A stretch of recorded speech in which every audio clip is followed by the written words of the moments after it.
आज हम भक्तिन के चरित्र चित्रण पर चर्चा करने जा रहे हैं। भक्तिन वह एक ऐतिहासिक झांसी के ग्राम प्रसिद्ध अहीर की कन्या है। जन्म से उसका नाम लक्ष्मण है, किंतु उसके जीवन से नाम का विरोधाभास है होने के कारण वह अपना वास्तविक नाम गुप्त ही रखना चाहती है। इसलिए उसके ब्रह्माचार को देखते हुए महादेवी जी ने उसे भक्तिन नाम दे दिया, जो स्वयं उसी भी पसंद है।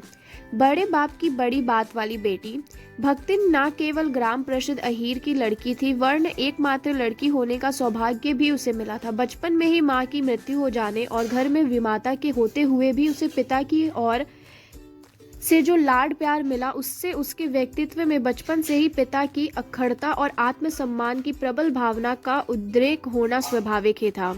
पिता ने संपन्न अहीर घर में उसका विवाह कर दिया, किंतु जब पिता की मृत्यु हुई तो सास ने बहाना बनाकर उसे मायके भेजा और विमाता ने जब उचित सत्कार नहीं किया तो वह न केवल बिना जल ग्रहण किए ही ससुराल लौट गई, वरन वहां जाकर सास से झगड़ भी पड़ी और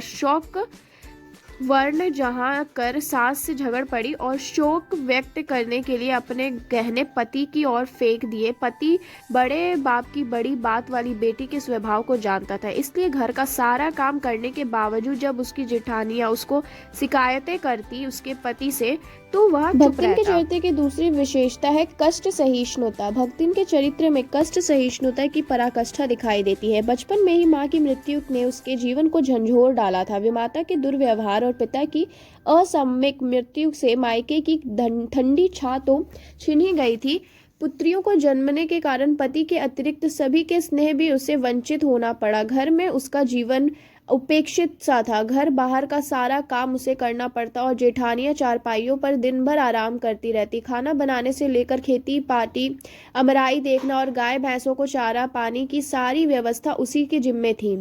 एक निष्ठा पति परायण। पति के लिए भक्तिन के हृदय में एक निष्ठ प्रेम भाव था। उसने ना तो पति के जीवित रहते किसी और पुरुष को आंख उठाकर देखा और ना बाद में वैधव्य जीवन को कलंकित किया। पति के प्रेम से वह धन्य थी।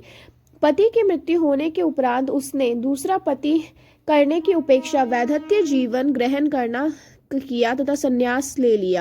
सांसारिक व्यवहार कुशलता। परिस्थितियों में पड़कर भक्तिन को सांसारिक व्यवहार का पर्याप्त ज्ञान हो चुका था। वह ज्ञान उसे कुछ तो विमाता के क्रियाकलापों और ससुराल को उपेक्षणीय स्थिति में सारा काम का संभालने के कारण मिला। उसे अपनी लड़कियों के साथ घर बाहर का सारा काम करना पड़ता और जब जाकर कहीं दो टुकड़े रूखे सूखे खाने को मिलते।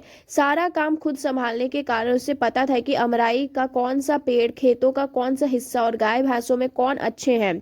इस संबंध में उसका सबसे बड़ा चढ़ा ज्ञान भी इसी कारण था। जब पारिवारिक तनाव उब चुकी और उसने अपना हिस्सा अलग करने का निर्णय ले लिया तो एक दिन सचमुच ही उसने सबको अंगूठा दिखा दिया। इतना ही नहीं, उसने बंटवारा होते समय बड़ी चतुराई दिखाई। ऊपर ऊपर से असंतोष दिखाकर उसने भीतर भीतर प्रसन्न होकर जो भी हिस्सा लिया वह सबसे अच्छा था। कुछ दिनों बाद में पति पत्नी के परिश्रम से खेत सोना उगलने लगा और उसका घर धन धान्य से संपन्न हो गया। उसकी व्यवहार कुशलता का परिचय उस समय भी मिला जब पति की मृत्यु के उपरांत संपत्ति का लालची निगाहें लगाए परिवारजनों ने परिवारी जनों की धाता बटाकर उसने कुछ और ही व्यवस्था कर दी। बड़ी बेटी का धूमधाम से विवाह करने के उपरांत जब उसने शेष दोनों छोटी बेटियों के भी विवाह कर दिए, बड़े दामाद और लड़की को अपने ही घर में रख लिया ताकि जेठ जिठोत संपत्ति पर आंख न लगा सके।